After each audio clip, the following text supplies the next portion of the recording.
High friends, this is Barney and welcome to my channel. বন্ধুরা, আজকে আমি তোমাদের জন্য কিছু দারুণ সেন্টেন্স নিয়ে এসেছি। প্রত্যেকটা সেন্টেন্স খুব ইম্পর্টেন্ট। আমরা বাংলায় প্রায় বলে থাকি, আমার মনে হয় যে সে আজ আসবে, আমার মনে হয়েছিল যে কাল বৃষ্টি হবে, আমার মনে হচ্ছিল যে কাল বৃষ্টি হবে, আমি বুঝতে পারছিলাম, আমি বুঝতে পেরেছিলাম, আমি বুঝতে পারি। এই ধরনের সেন্টেন্স আমরা কিভাবে তৈরি করব? অর্থাৎ সেন্টেন্সের শুরুটা যখন এরকম হবে তখন আমরা ঠিক কোন ওয়ার্ডের ব্যবহার করব? আমরা প্রায় কনফিউজড হয়ে যাই। আর সেন্টেন্সগুলোকে আমরা ঠিক কিভাবে তৈরি করব? কোন ভার্বের ব্যবহার আমরা সেন্টেন্সে কিভাবে করব? আমরা প্রায় কনফিউজড হয়ে যাই। তো আজকে আমরা এই ধরনের কিছু সেন্টেন্স দেখব। আজকের পরে এই ধরনের সেন্টেন্স তৈরি করতে তোমাদের আর কোনো রকম অসুবিধা হবে না। তো প্রত্যেকটা সেন্টেন্সকে খুব ভালো করে বোঝার চেষ্টা করো। প্রত্যেকটা সেন্টেন্সকে খুব ভালো করে লক্ষ্য করো। সেন্টেন্সগুলোকে আমরা ঠিক কিভাবে তৈরি করছি, ঠিক কোন ওয়ার্ডের ব্যবহার করছি। আজকের ভিডিওটাও কিন্তু খুবই ইম্পর্টেন্ট, খুবই ফ্রুটফুল হতে চলেছে। তোমরা কোথাও যাবে না। আমার সাথে ভিডিওটা একদম শেষ পর্যন্ত থাকবে। যারা চ্যানেলে নতুন অর্থাৎ প্রথম আমার ভিডিও দেখছো, তারা প্লিজ চ্যানেলটাকে সাবস্ক্রাইব করে নিও। তাহলে যখনই আমি ভিডিও আপলোড করব তোমরা নোটিফিকেশন পেয়ে যাবে। তো আর দেরি না করে চলো শুরু করা যাক আজকের ভিডিও। সবার আগে আমরা একটা সহজ স্ট্রাকচার দেখব।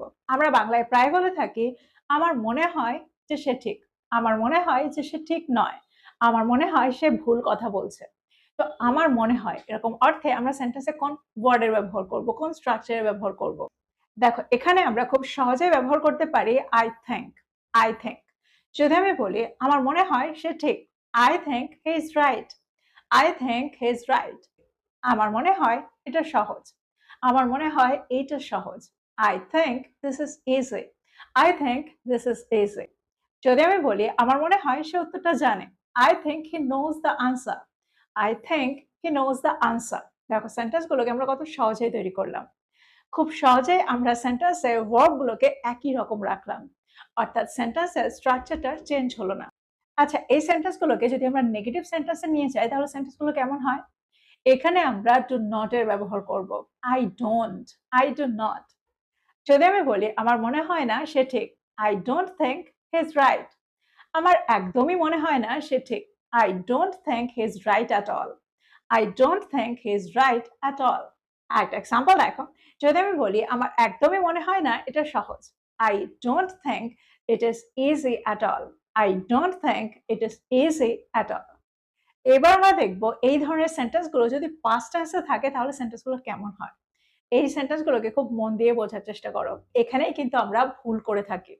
যদি আমি বলি আমার মনে হয়েছিল বা আমি ভেবেছিলাম, এরকম অর্থে আমরা সেন্টেন্সে আই থট এর ব্যবহার করব। I thought. যদি আমি বলি আমার মনে হয়েছিল সে ঠিক, সেন্টেন্সটা কি হবে? I thought he was right. I thought he was right. দেখো, এখানে আমরা আই থট এর ব্যবহার করলাম, থট এর ব্যবহার সেন্টেন্সে করলাম, আর ঠিক সেই কারণে পরের ভার্বটাকেও আমরা ওয়াজ এ রাখলাম, ইজ এ নয়। একটা এক্সাম্পল দেখো, যদি আমি বলি আমার মনে হয়েছিল ওটা সহজ ছিল, I thought that was easy. I thought that was easy. তোমরা দেখতে পাচ্ছ দুটো ভার্বকে আমরা একই ফর্মে রাখছি, অর্থাৎ প্রথম ভার্বটা, ফার্স্ট ভার্বটা যেহেতু সেকেন্ড ফর্মে রয়েছে অর্থাৎ V2 তে রয়েছে, আমরা পরের ভার্বটাকেও V2 তেই রাখবো। দ্যাট মিন্স ওখানেও আমরা ওয়াজ এর ব্যবহার করব, ইজ এর নয়। আর একটা এক্সাম্পল দেখো, যদি আমি বলি আমার মনে হয়েছিল সে উত্তরটা জানে, I thought he knew the answer. I thought he knew the answer. দেখো, এখানে আমরা নিউ এর ব্যবহার করেছি, নোজ এর ব্যবহার করিনি। অর্থাৎ আমরা এখানে বলিনি I thought he knows the answer, তাহলে কিন্তু সেন্টেন্সটা ভুল হয়ে যাবে। যখন আমরা থটের ব্যবহার করব পরের ভার্বটাকেও আমরা সেকেন্ড ফর্মে রাখবো।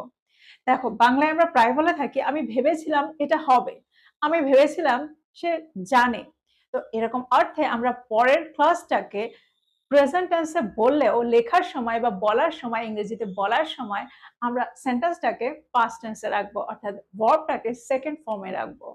যদি আমি বলি আমি ভেবেছিলাম আজ বৃষ্টি হবে, সেন্টেন্সটা কি হবে? I thought it would rain today. I thought it would rain today.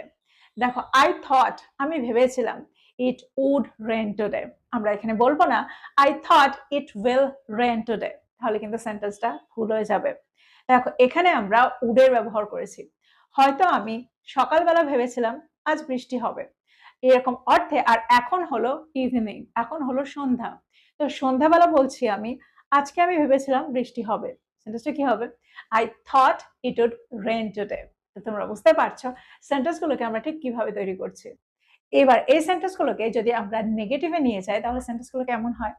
যদি আমি বলি আমার মনে হয়নি ওটা নিরাপদ ছিল, সেন্টেন্সটা কি হবে? I didn't think that was safe.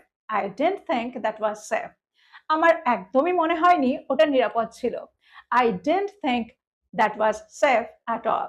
I didn't think that was safe at all. তো আমার মনে হয় এই পর্যন্ত তোমরা বুঝতে পারলে সেন্টেন্সে আমরা আই থিঙ্ক দিয়ে সেন্টেন্সগুলোকে ঠিক কিভাবে তৈরি করছি। আর সেন্টেন্সটা যখন পাস্ট টেন্সে থাকছে, অতীতে দাঁড়িয়ে ভবিষ্যতের কোনো কথা ভাবার অর্থে আমরা সেন্টেন্সটাকে ঠিক কিভাবে তৈরি করছি। আমি ভেবেছিলাম এটা হবে, আমি ভেবেছিলাম সে সঠিক ছিল, আমি ভেবেছিলাম তার উত্তরটা ঠিক, সে উত্তরটা জানে, এরকম অর্থে আমরা সেন্টেন্সগুলোকে ঠিক কিভাবে তৈরি করছি। এবার আমরা দেখবো এর পরের স্ট্রাকচারটা। দেখো, মনে হওয়ার অর্থে আমরা সেন্টেন্সে আই ফিল এর ব্যবহার করে থাকি, কিন্তু অর্থটা একটু অন্যরকম হয়ে যায়। অর্থটা হয় আমি অনুভব করি, আমার মনে হয় আমি অনুভব করি, দুটোর মধ্যে একটু পার্থক্য আছে, কিন্তু আমরা ইন্টারচেঞ্জেবলি মাঝে মাঝে প্রায় ব্যবহার করে থাকি। যদি আমি বলি আমার এখানে কিছু অদ্ভুত মনে হয়, I feel something strange here. I feel something strange here. That means আমার অনুভূত হয়, আমার বোধ হয় কোনো কিছু অদ্ভুত এখানে আছে। I feel something strange here. I feel something strange here.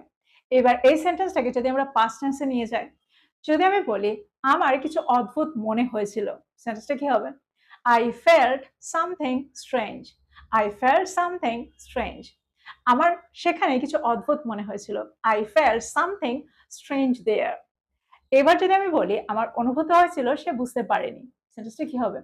অর্থাৎ আমার মনে হয়েছিল সে বুঝতে পারেনি। I felt he didn't understand.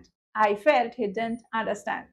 দেখো, স্পোকেন ইংলিশে আমরা didn't বলে থাকি, আর লেখার সময় আমরা didn't লিখে থাকি, did not লিখে থাকি। So I felt he didn't understand. আমরা প্রায় বলে থাকি আমার মনে হয়েছিল কিছু একটা কম ছিল, সেন্টেন্সটা কি হবে? I felt something was missing. I felt something was missing. আচ্ছা, এই সেন্টেন্সগুলোতে আমরা দেখলাম আমার মনে হয়েছিল, আমার অনুভব হয়েছিল, কিন্তু যদি আমি বলি আমার মনে হচ্ছিল, তাহলে সেন্টেন্সগুলো কেমন হয়? আমার মনে হচ্ছিল, আমার অনুভব হচ্ছিল, এরকমটা অনুভূত হচ্ছিল। সেন্টেন্সটাকে আমরা কিভাবে তৈরি করব? এই ধরনের সেন্টেন্স আমরা কিভাবে তৈরি করতে পারি? দেখো, এখানে আমরা বলবো I was feeling. এক্সাম্পল দেখো, যদি আমি বলি আমার মনে হচ্ছিল কিছু একটা ভুল ছিল, I was feeling something was wrong. I was feeling something was wrong. দেখো, এখানেও কিন্তু আমরা পরের ভার্বটাকে was এই রেখেছি। দেখো, I was feeling বা I feel, I felt, এই স্ট্রাকচারগুলোকে আমরা শুধু মনে হচ্ছিল বা মনে হয়েছিল এরকম অর্থে ব্যবহার করি না। যদি আমি বলি আমার লাগছিল, আমার এরকমটা লাগছিল, আমার অস্বস্তি লাগছিল, তখন আমরা সেন্টেন্সে I was feeling এর ব্যবহার করতে পারি। আমার ঠান্ডা লাগছিল, I was feeling cold. I was feeling cold. এবার যদি আমি বলি আমার খারাপ লাগছিল, তাহলে সেন্টেন্সটা কি হবে? I was feeling bad. I was feeling bad. এবার যদি আমি বলি আমার ঘুম পাচ্ছিল, তাহলে সেন্টেন্সটা কি হবে? I was feeling sleepy. I was feeling sleepy. তোমরা বুঝতে পারছো, এখানে আমরা শুধু মনে হচ্ছিলই নয়, আমরা আমার লাগছিল, আমার ঘুম পাচ্ছিল, আমার খারাপ লাগছিল, অস্বস্তি লাগছিল, এরকম ধরনের সেন্টেন্সেও এই স্ট্রাকচারটাকে ব্যবহার করতে পারি। তো আমার মনে হয় তোমরা বুঝতে পারলে। দেখো, সেন্টেন্সগুলো খুবই সহজ, কিন্তু আমরা এগুলোতে ভুল করে থাকি। আমরা এই সেন্টেন্সগুলোকে তৈরি করতে গিয়ে প্রায় ভুল করে ফেলি। আমরা প্রথম ভার্বটাকে সেকেন্ড ফর্মে রাখলেও পরের ভার্বটাকে ফার্স্ট ফর্মে রেখে ফেলি, অর্থাৎ ভার্বের ফার্স্ট ফর্মের ব্যবহার করে থাকি। আর এবার আমার মনে হয় তোমরা আর এই ভুলগুলো করবে না, খুব সহজে এবার এই সেন্টেন্সগুলোকে তৈরি করতে পারবে। তো এই ছিল আজকের ভিডিও। আমার মনে হয় প্রত্যেকটা সেন্টেন্সকে তোমরা বুঝতে পারবে, প্রত্যেকটাকে নোট ডাউন করো, আর এই স্ট্রাকচারে আরো সেন্টেন্স তৈরি করো, আর সেগুলোকে প্রতিদিনের কনভারসেশনে ইনক্লুড করো। যত তোমরা এগুলোকে ব্যবহার করবে তত তাড়াতাড়ি তোমরা এগুলোর সাথে ইউজড হয়ে যাবে, এগুলোকে খুব সহজেই ব্যবহার করতে পারবে ভুল না করে। আর ভিডিওটা ভালো লাগলে লাইক করতে ভুলে যেও না, বন্ধুদেরকে শেয়ার করো যারা ইংরেজি শিখছে। So this is all about today. I will be back with another video. Till then, take care. Thank you for watching this video. Bye bye.